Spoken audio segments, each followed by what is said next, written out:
Head south on Exhibition Street, crossing to the other side of the road. Head west down Little Collins Street until you reach Alfred Place. On December 31st, 1921, a body of 12-year-old girl, Alma Tersch, was found in an alley off Little Collins Street, known as Gun Alley. She had been stripped naked, and there were indications that she had been sexually assaulted. The body had been washed, and there were no clues to be found in the alley. After 6 weeks of investigating, police had no evidence, and they were under pressure from the public to come up with answers. Initially, a reward of £250 was offered by police for information, which was eventually increased to £1,000, and the Herald added their own £250 reward to encourage witnesses to come forward.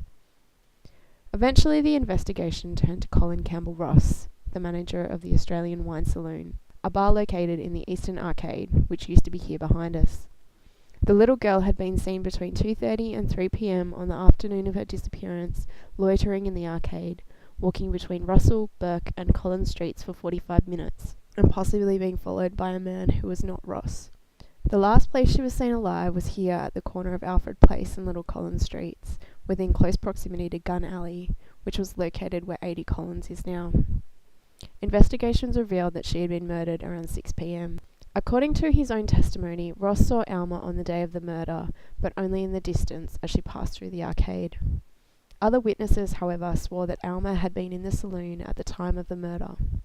Olive Maddox, a known prostitute, Ivy Matthews, an ex-employee who had been fired by Ross, and John Harding, who had a string of previous convictions, including perjury, all provided evidence against Ross, including that he had sexual longings for young girls. The testimonies of these three individuals, called the disreputables by Ross's counsel, only corroborated evidence provided to the police by Ross, with the rest inconsistent and contradictory. According to them, Alma went to the wine saloon and remained there consensually from 3 p.m. until 6 p.m, drinking wine, at which time Ross had sexual intercourse with her and then murdered her.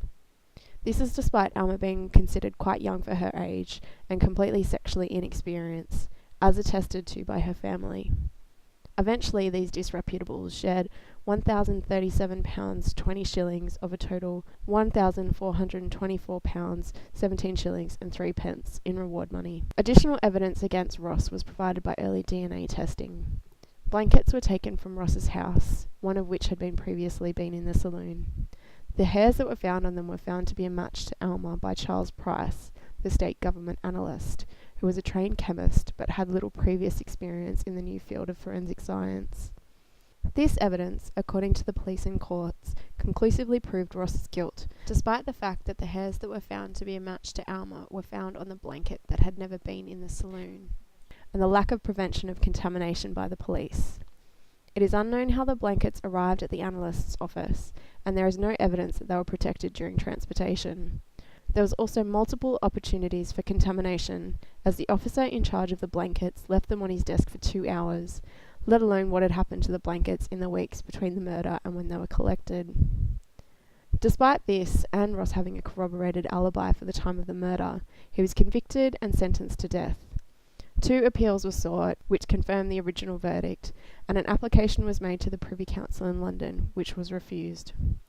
Pleas for clemency were also ignored, and Ross was hanged in Old Melbourne Jail on the 24th of April 1922, 115 days after the murder, maintaining his innocence until the end.